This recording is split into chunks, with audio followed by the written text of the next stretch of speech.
അൽഹംദുലില്ലാഹ്. ജബലന്നൂറിലേക്ക് കയറാൻ പുതിയ ഒരു വഴി തയ്യാറ് ചെയ്തിരിക്കുകയാണ്.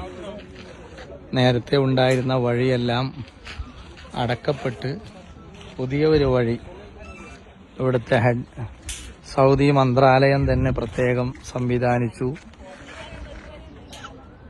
ആ സംവിധാനത്തിലൂടെ പഴയ വഴിയെല്ലാം അടച്ച് ഒരു നിലക്കും അതിൽ കയറാൻ പറ്റാത്ത രൂപത്തിലാക്കി പുതിയ ഒരു വഴി ഏകദേശം 80% മുകളിലേക്ക് നല്ല വഴി ഒരുക്കിയിരിക്കുകയാണ്. ഇടയ്ക്കിടെ ഇരിക്കാനുള്ള കസേരകളും വിശ്രമത്തിനുള്ള സൗകര്യങ്ങൾ വരെ ഔദ്യോഗികമായി തയ്യാറ് ചെയ്തു.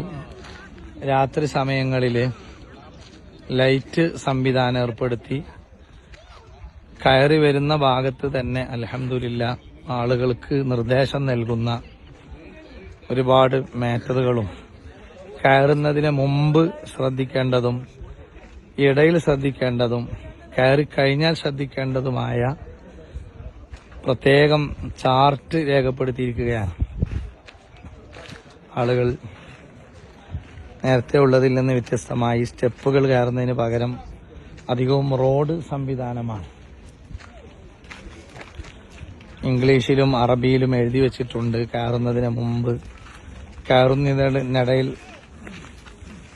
ശ്രദ്ധിക്കേണ്ട കാര്യം, മുകളിലെത്തിയാൽ ശ്രദ്ധിക്കേണ്ട കാര്യങ്ങളെല്ലാം. അൽഹംദുലില്ലാഹ് ആ വഴിയാണ് മഅ്ദിൻ സംഘം ഈ ബാച്ച് ജബലന്നൂർ കയറിയിട്ടുള്ളത്. വരും ഭാവിയിൽ റൗദ ഷരീഫിലേക്ക് കയറാൻ പെർമിറ്റ് എടുക്കുന്നത് പോലെ രജിസ്ട്രേഷൻ ചെയ്ത ആളുകൾക്ക് മാത്രമേ ഇവിടെ കയറാനുള്ള സംവിധാനമുണ്ടാവുകയുള്ളൂ എന്നവിടെ എഴുതി വെച്ചിട്ടുണ്ട്. അത് പ്രാവർത്തികമായിട്ടില്ല. ഏതായാലും അതിദൂരമല്ലാത്ത ഭാവിയിൽ തന്നെ അതിലൂടെ ഔദ്യോഗികമായി ഇവിടെ കയറാനും ഇത് കാണാനും ഉള്ള ഒരു വഴി ഒരുങ്ങുകയാണ്. അതേസമയം കയറാൻ സാധിക്കാത്ത ആളുകൾ അവിടെ താഴ്ഭാഗത്ത് ഇരുന്ന് എല്ലാവിധ സൗകര്യങ്ങളോടെയും വെള്ളവും ചായയും കുടിക്കാനും അതേപോലെ തന്നെ മുകൾ ഭാഗം ഒരു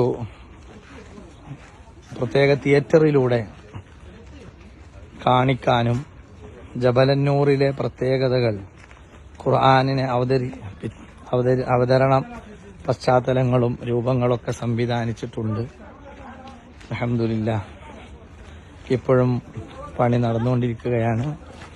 താഴ്ഭാഗത്ത് ഓഫീസും സെക്യൂരിറ്റിയും ഒക്കെ വന്നിട്ടുണ്ട്. ഇൻഷാ അല്ലാഹ് താഴ്ഭാഗത്തെത്തിയതിന് ശേഷം മറ്റു ഭാഗങ്ങളിലേക്ക് കിടക്കാം.